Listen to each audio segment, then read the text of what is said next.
Buenos días. Sigamos con el enfoque diferencial.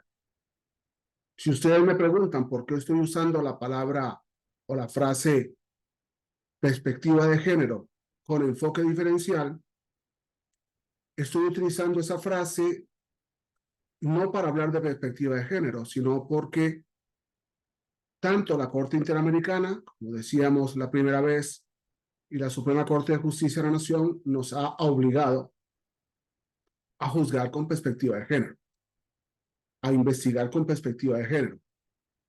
Y por tanto es muy importante no acallar una frase, no ocultarla, sino por el contrario referirme a ella. Déjenme también tratar de exponerles estas 40 categorías antropológicas de las que yo les he hablado para poder tener claro entonces cuál es la razón de lo que hablamos y cuál es la razón de por qué tratamos de entender el modelo de una forma distinta. Cuando nosotros acudimos al artículo primero de la Constitución Federal, y podríamos decir también a los primeros artículos de los tratados internacionales, vamos a encontrarnos, tal como aparece en ese momento en la página, 14 diferencias antropológicas. ¿Por qué antropológicas? Porque son modelos en los que conocemos a las personas humanas. En primer lugar, el origen étnico. En segundo lugar, el origen nacional. Y enfrentémonos, por ejemplo, a México, cuando tenemos 60 grupos indígenas distintos, con orígenes étnicos y con origen nacional. En tercer lugar, vamos a encontrar el género. Esto nos permitirá hablar o decir que el género es una de las tantas categorías antropológicas. Pero también vamos a entender la edad. Y en la edad vamos a introducir el principio de interés superior del niño, niñas y adolescentes, el interés superior que tienen que tener los ancianos, las personas que van de paso de un país a otro en una situación migrante y, por tanto, en las que influyen las distintas edades de esas personas. Las discapacidades. Y la discapacidad lleva a México a ponerse una flor en el ojal, hemos dicho, porque México influye en las Naciones Unidas para la declaración sobre discapacidad que se utiliza actualmente en todo el mundo. La condición social. No haríamos justicia, no haríamos justicia si no entendemos las condiciones sociales. El hurto famélico surge de comprobar por parte del juez que un niño o una niña han robado para comer. La condición de salud. Después de la pandemia tenemos una cultura mejor de la salud. Hemos aprendido a estornudar, a lavarnos las manos. Y lógicamente no deja de estar en la línea floja el tema de la salud y del COVID y de las formas del COVID.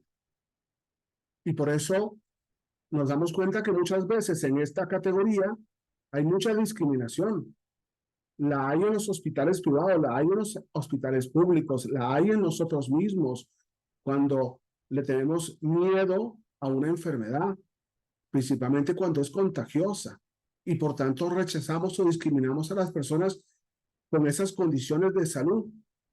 La religión no deja de existir en todo el mundo distintas sectas y grupos religiosos, muchos de los cuales entre ellos mismos se contradicen y se enfrentan, y de personas que discriminan a las otras religiones aun cuando sean igualmente cristianas. Las opiniones. Y en las opiniones vamos a tener opiniones científicas, opiniones filosóficas, opiniones políticas, opiniones sociológicas, psicológicas. El género, de hecho, se enfrenta a una serie de opiniones en contra. teniendo muy pocas opiniones a favor desde el punto de vista científico. Las diferencias sexuales, una categoría que se introduce y que de hecho permitiría de parte de nosotros un estudio serio de si las diferencias sexuales son un derecho humano.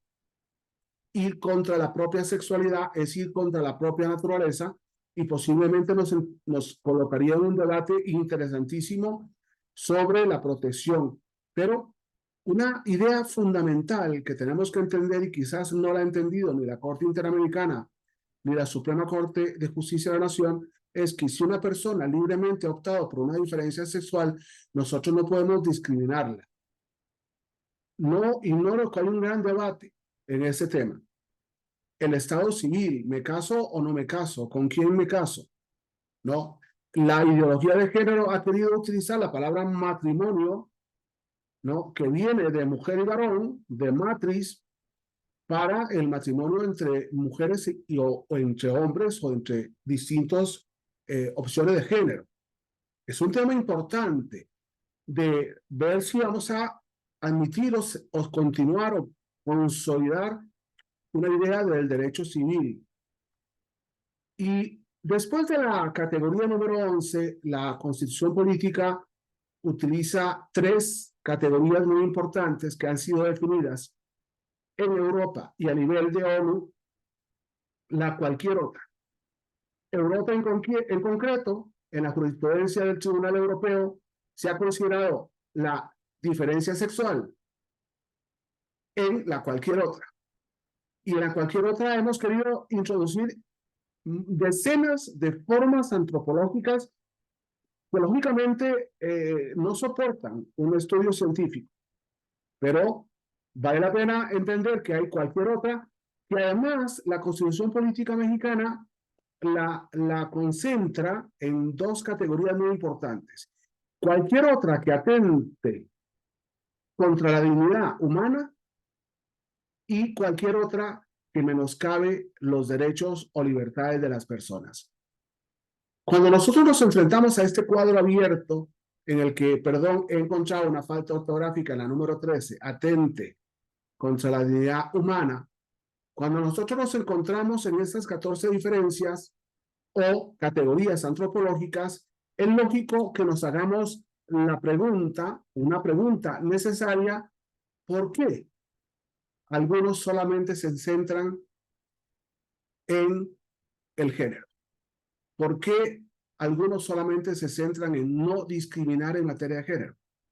O, como dicen la mayoría de los grandes pensadores sobre el tema, ¿por qué si yo tengo conflictos, problemas o preferencias de género, quiero que todos los demás se sometan a mí y no yo someterme a la realidad social de la legislación de un país? Ideas que podríamos entenderlas, que podríamos aceptarlas, que podríamos trabajarlas o que podríamos discutirlas científicamente para no caer en ideologías, jurídicamente para no caer en ideologías. Muchas gracias.